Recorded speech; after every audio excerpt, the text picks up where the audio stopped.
మేము ఎవరిని బస్సెస్ బయటకు తీసుంటే కూడా ప్రైవేట్ వాళ్ళతో బస్సులు పంపిస్తుంటే కూడా మేము ఎవరిని కూడా అడ్డగించలేదు, గొడవలు చేయలేదు.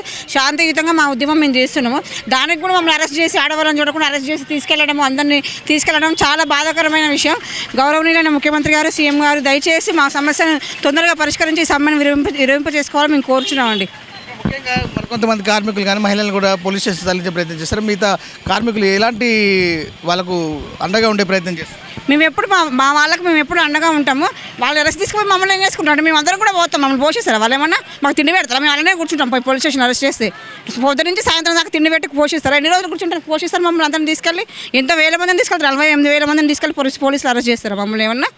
మా సమస్యలు ఒకటే, మేము మేనిఫెస్టోలో పెట్టిన సమస్యలు మాత్రమే మేము అడిగేది. మా గొంతమ్మ కోరికలు ఏం లేవు. ఇక్కడ మీరు మమ్మల్ని ఉచిత పథకాలు అడగట్లేదు సార్. మేము వాళ్ళ మేనిఫెస్టోలో పెట్టిన ఆర్టీసీ విలీనం ఒకటి, పీఆర్సీలు ఒకటి అడిగినాము. విలీనం ఒకటి, పీఆర్సీ చేయండి. మీరు రావాలని ఎంత ప్రార్థించినామో, ఎంత పూజలు చేసినామో, మీరు రావాలి, సీఎంగా గెలవాలని రేవంత్ రెడ్డి గారు ఒకటే విషయం. మేము మిమ్మల్ని పూజించినాము. ఖచ్చితంగా దేవుని పూజించిన రేవంత్ రెడ్డి గారు గెలవాలని. మా కోసం ఒకనాడు ఉద్యమం కేసీఆర్ గారు ఉన్నప్పుడు ఉద్యమం చేసినప్పుడు మా కోసం ట్యాంక్ బండి మీద మీరు మా కోసం పోరాటం చేసినప్పుడు మీరే మా అందరి తరపున మీరే మాకు అండగా నిలబడారు, అన్నయ్యారు. ఈరోజు మమ్మల్ని మీరే పీడించి ఇట్లా బాధిస్తున్నారు మీరు. ఇది చాలా మాకు చాలా బాధిస్తుంది. త్వరగా మా పట్ల మాకు దయ చూపించి మీరు ఎట్లయినా దయ చూపించేసి మాకు సమస్యలు పరిష్కరించాలని మేము కోరుతున్నాం. అమలు చేసి తీరవలసిందే.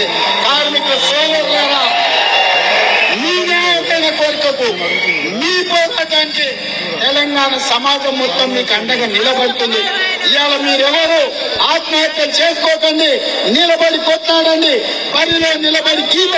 ఆ రోజు మీరు చెప్పింది మా వైపు ఉండి చెప్పిన విషయము మీకు న్యాయం అనిపించింది. ఈ రోజు మేము అదే విషయం అడిగితే మీకు న్యాయం అనిపించకుండా మమ్మల్ని అందరిని అరెస్ట్ చేసి మేము అసలు శాంతియుతంగా పరిష్కారం చేస్తున్నాం. మేము రాళ్ళు తీసుకొని కొడుతున్నామా? బస్సులు పోయే బస్సులను అడ్డగిస్తున్నామా?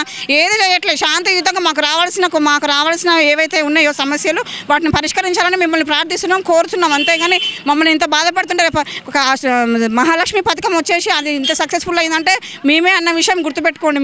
మేము ఇంత కష్టపడుతున్నాం, అయినా కూడా మేము ఏ రోజు కోరలేదు. మీ మహాలక్ష్మి పథకము, మీ గవర్నమెంట్ మంచి పేరు రావడానికి మేమే కారణమని మీరే చెప్పారు. మీరు రావడానికి కారణం ఆర్టీసీ వాళ్ళని మీరే చెప్పారు. మా పట్ల దయ చూపించేసి ఈ సమస్యను త్వరగా పరిష్కరించాలని కోరుతున్నాం.